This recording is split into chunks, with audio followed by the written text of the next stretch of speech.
All right. You know, this is a continuation of the downloading of a financial sheet. If this is, I'm looking at our, what's our symbol, AJSB.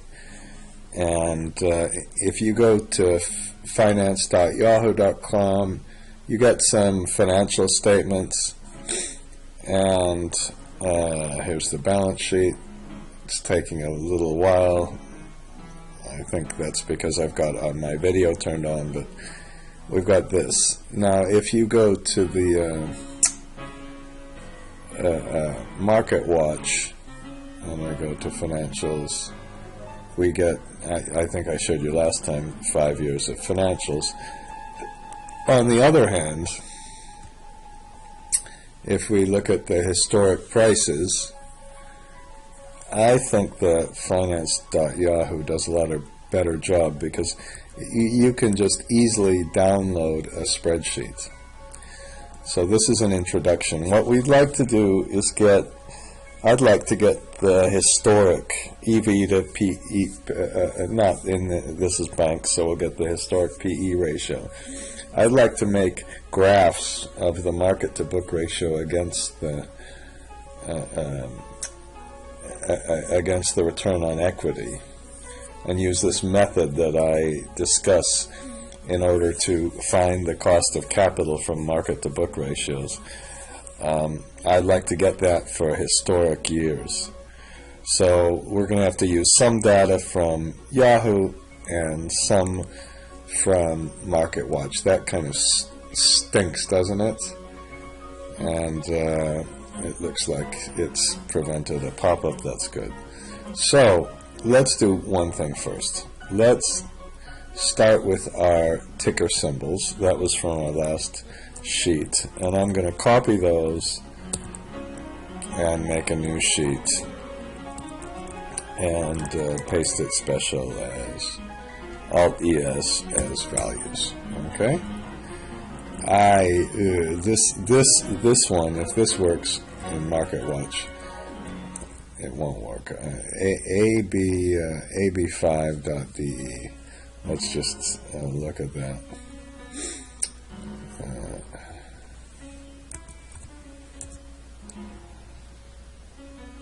No, it's not gonna. It doesn't even have it. So you know what we'll do. Unfortunately, I'm gonna switch the video off for a minute, but I'm going to eliminate the German and other problems. Okay, so now here's an updated list. So let's just think of what we need. We need the stock prices from Yahoo.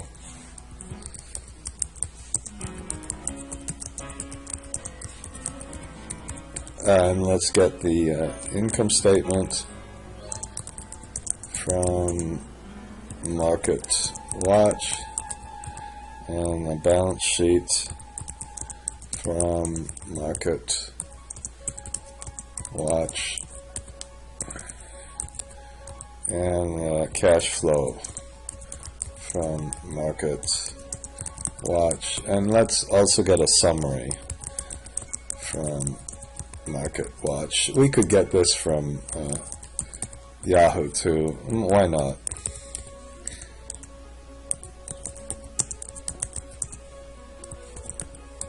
Now, what's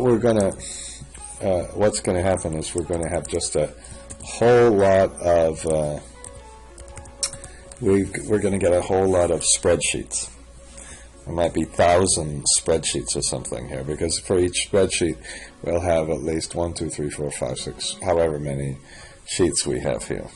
All right, and then the task is going to be to grab data from each of the sheets. When we take the data, what we want to do is find specific things. Like if I want to find the market to book ratio, I need the common equity from the balance sheet. I need to take some kind of stock price, perhaps the end of the year stock price, or maybe want the beginning or the average year stock price. And to get the ROE, we need the income and the equity, and nothing else, the income and the equity. So we have to just pick a few things out of the spreadsheet. For that, we'll use the indirect function, and we'll also use the match and the index functions. And that's the key. The key is getting the data, which I haven't even told you about, but that's through using a workbooks.open, and then after we put the data in, naming each sheet and getting a unique name for each sheet, and then which is tied to the ticker symbol, and then grabbing the data. So let's get the historic prices. To get the historic prices here, now what I did here is got the let's get the monthly prices. Okay.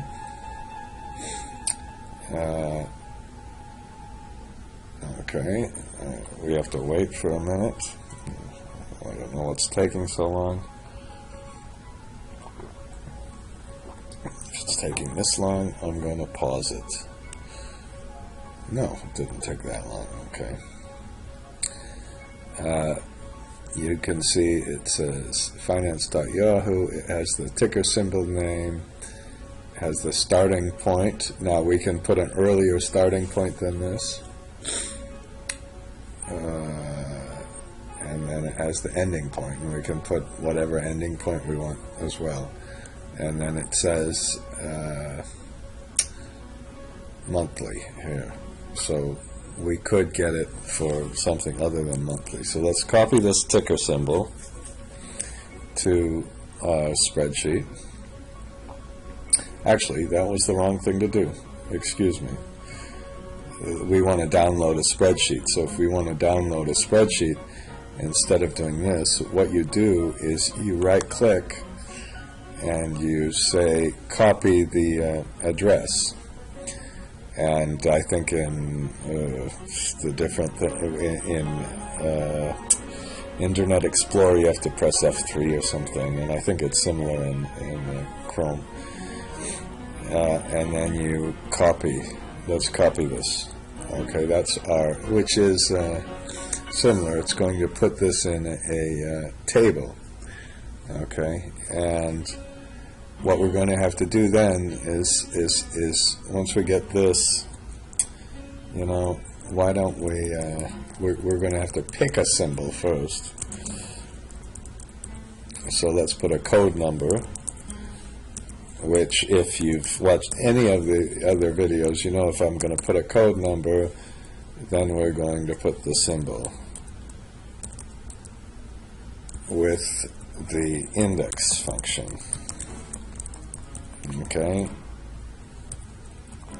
and eventually if you wanted to get this really so you could just put everything in, you might want something like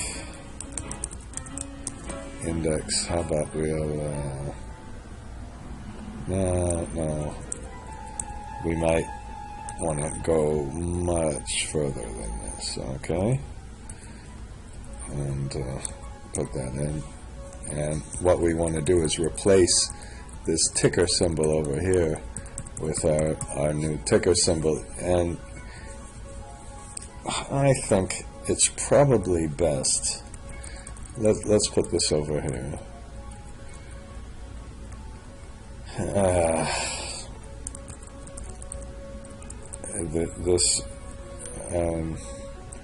We go all the way. We copy it once, and then we copy it to here, and then we take out, instead of the beginning, you take out the end.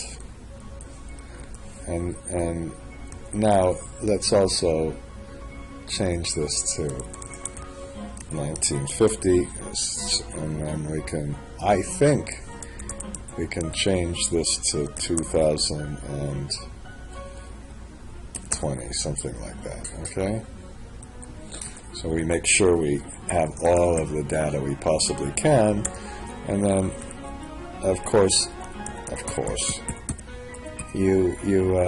I'm going to name this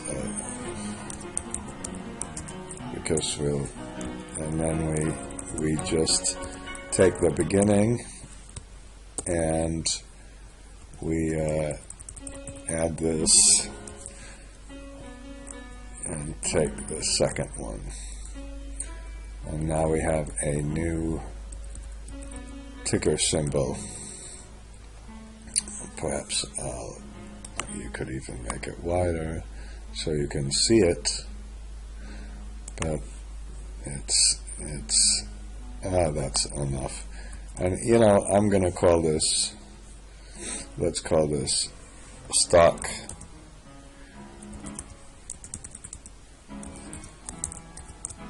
URL.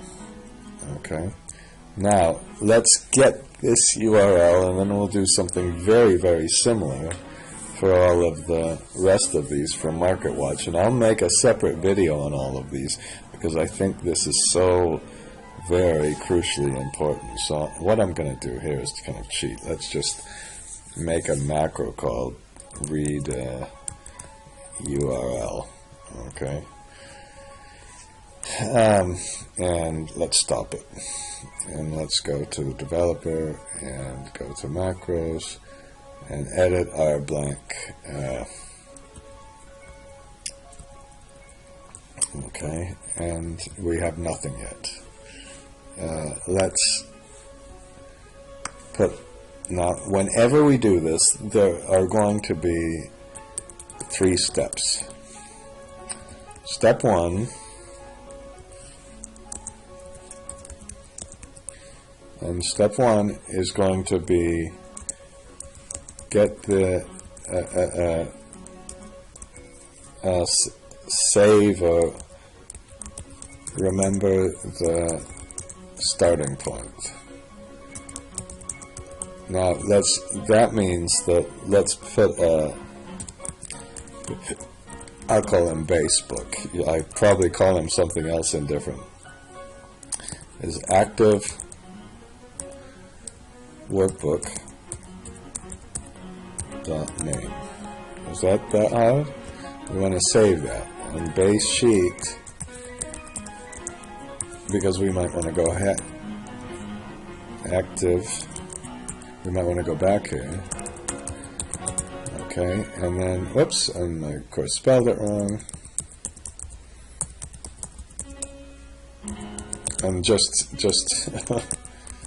and just in case, we can put base cell equal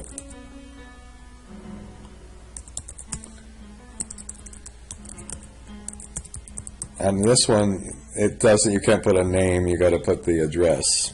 You have to put the address. Okay, and we can even it's gonna be we'll see why we need this in a minute. The reason we need this is we have to keep putting the new sheets always at the end of the sheet. So this is going to be our, how about we'll put this in our menu sheet. We'll always we'll put these at the end. So that's step 1. We'll probably need some step. Now step 2 is the big one. And then we're going to read the URL. Okay, and now I suppose we could we could this URL might be different here, so we might want to read stock prices and everything else. So we can put a URL code. I'm making it almost too complicated right now, but we can put an index.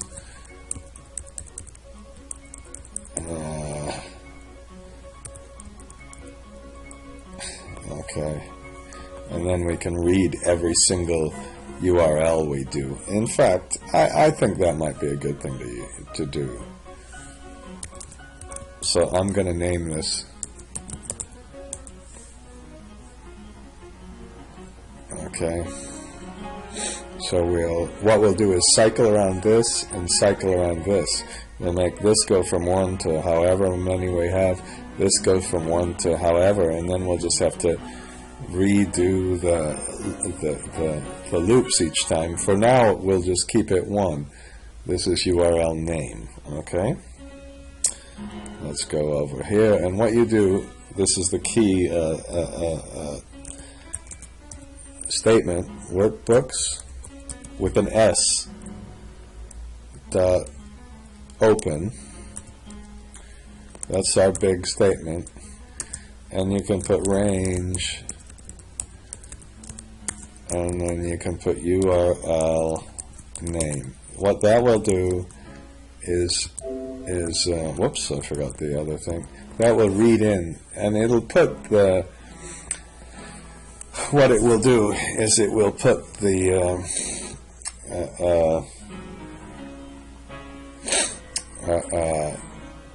this table. It will open another sheet called this table. Now the next step we're going to have to do is we have to copy step 3, copy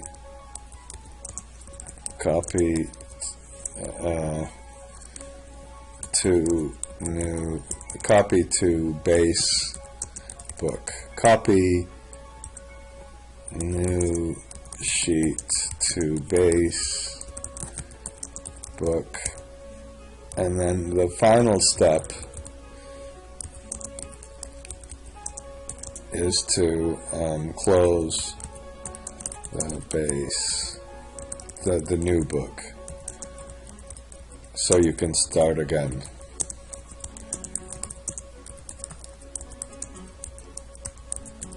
So here's what we're going to do. I'm going to stop here, and I'm just going to make sure our step 1 and step 2 work, and then we're going to add step 3 and step 4, and partly the reason for doing that is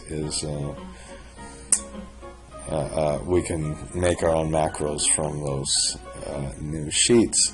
But this is the key thing. Just start by remembering where you are, and then use the workbooks.open. So let's make a little macro, and we'll put that. And okay, and this will, we can put read 1. You know, and then what we're going to do is just keep going around and around. So let's try this. So what happened is we go, and it says it's downloading a file, and it puts it in a new sheet. Okay, so we have that, and I'm stopping the video now because I want to split these up so it doesn't take so long.